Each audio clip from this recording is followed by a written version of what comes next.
The doctor in London that I saw called it palsy 7. I've never heard that before. But that's the medical name for someone that has half of his face paralyzed. So I've never closed this eye. Even when you sleep, your eye doesn't close? It's open. It's open. And I sleep very well.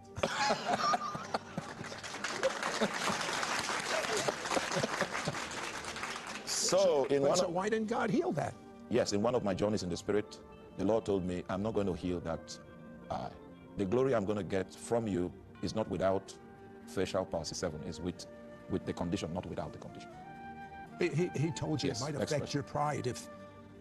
Because every morning you look in the mirror, at it. you shave, and you see you're partially paralyzed. Yeah. So has that helped you remain humble in you? It has. 100%. So you fasted for 264 days. Yes.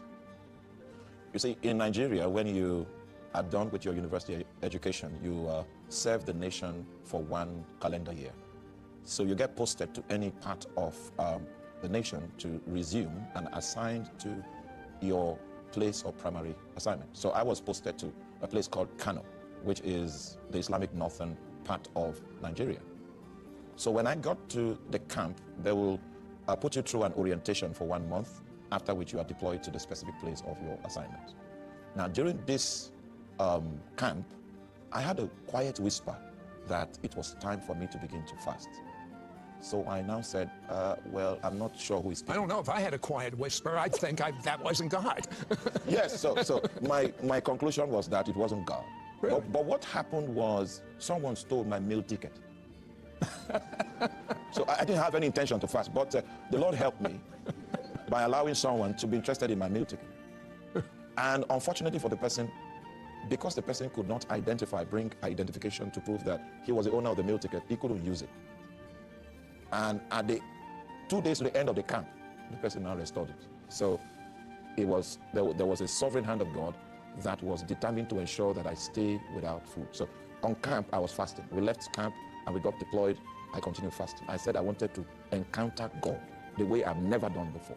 So the fasting continued 1 month, 2 months, 3 months, 4 months. When I got to August, 7th or 8th of August, I was frustrated because there was no sign, there was no dream, no fly went by. Now, when you say fasted, you fasted all day and then you had a meal at night? Okay, so I fasted all day, and then come back from work, go to the mountain, pray. Then I come back about 10 o'clock in the night, then I eat something. Sometimes I don't eat at all. So I continued like that. I sent a picture of how I looked. And that's a picture, well, maybe people in the room might see it, but you don't want to see it. You don't want to see how I look. Somewhere along the line, on day 264, I came back from work, came to the room, tried to change so that I can go pray on the mountaintop. And suddenly I knew inside of me that there were beings in my room. So as I continued trying to change, I started feeling something very hot on my body.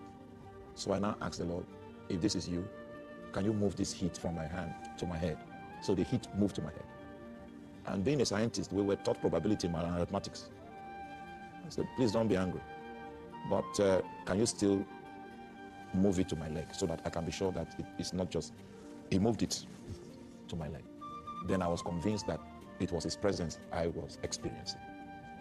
The moment I was convinced, then I began to see 4 angelic creatures in my room. Now, and I saw them closely, so I can describe what I saw. I saw creatures that were transparent, and there was something just like these fluorescent tubes. There was a light that was coming from inside of them. And that light had various levels of intensity. There's a level of intensity that the light can have that it will blind the human eye.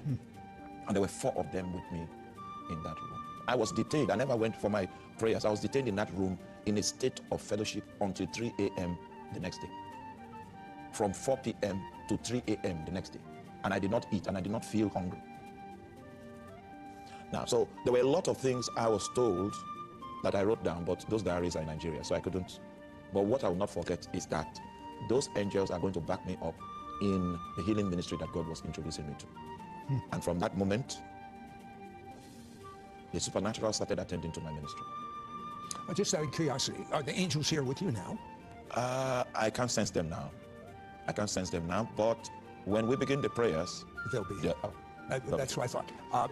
A demonic mountain shrine, blood sacrifices, 22 altars, and instead of avoiding a confrontation, Arome walks straight into it. A face-to-face showdown. What happened next shocked the entire village. Be right back.